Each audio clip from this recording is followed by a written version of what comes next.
যে নিজের গুমের শিকার ভুক্তভোগী, যে প্রধানমন্ত্রী নিজের টর্চারের শিকার, তারা কেমন করে এই আইন বাতিলের পরামর্শ দেয়? মাননীয় স্পিকার, কথা বলার কেউ ছিল না আমাদের।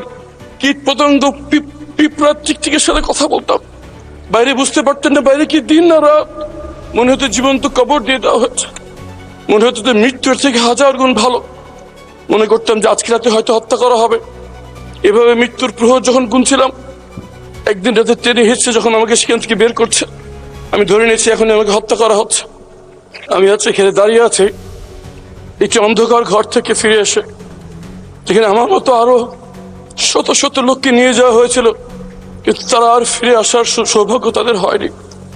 তাদের পক্ষ থেকে, তাদের পরিবারের পক্ষ থেকে একটি বিশেষ বিষয়ে আপনার দৃষ্টি আকর্ষণ, এই মহান সংসদের দৃষ্টি আকর্ষণ করতে যাচ্ছি।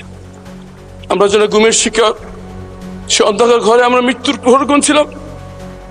আমরা মনে দিয়েছিলাম এই অন্ধকার ঘরে আমাদের মৃত্যু হচ্ছে, হয় তারা আমাদেরকে হত্যা করবে, এখানে আমাদের মৃত্যু হবে।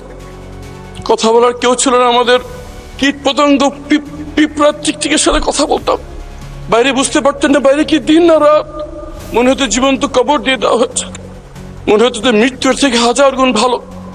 মনে করতাম যে আজকে রাতে হয়তো হত্যা করা হবে। এভাবে মৃত্যুর প্রহর যখন গুনছিলাম, একদিন রাতে ট্রেনে হেসছে যখন আমাকে সেখান থেকে বের করছে, আমি ধরে নিয়েছি এখন আমাকে হত্যা করা হচ্ছে। আমি সূরা ইয়াসিন পড়া শুরু করলাম যাদের মৃত্যুটা সহজ হয়, কিন্তু পরে জানতে পারলাম কিছু বাচ্চা ছেলে মেয়ে জীবন দিয়ে, চোখ হারিয়ে, পা হারিয়ে ফ্যাসিবাদ কি বিতাড়িত করে আমাদেরকে আবার দুনিয়ার আলো দেখার সুযোগ করে দিয়েছে। মাননীয় স্পিকার, এই সংসদকে যদি বলতে হয় তাহলে বলতে হবে মুসলিমদের মিলন মেলা। এখানে এমন একজন কেউ পাওয়া যাবে না যে গত ফ্যাসিস্ট আমলে জুলুমের শিকার হয়নি। আমি গুমের ভুক্তভোগী যারা ফিরে আসছে তাদের পক্ষ থেকে, গুমের ভুক্তভোগী পরিবারদের পক্ষ থেকে একটি বিষয়ের দৃষ্টি আকর্ষণ করছি। আমরা স্তম্ভিত হয়ে লক্ষ্য করছি আমাদের সাথে যা করা হয়েছে।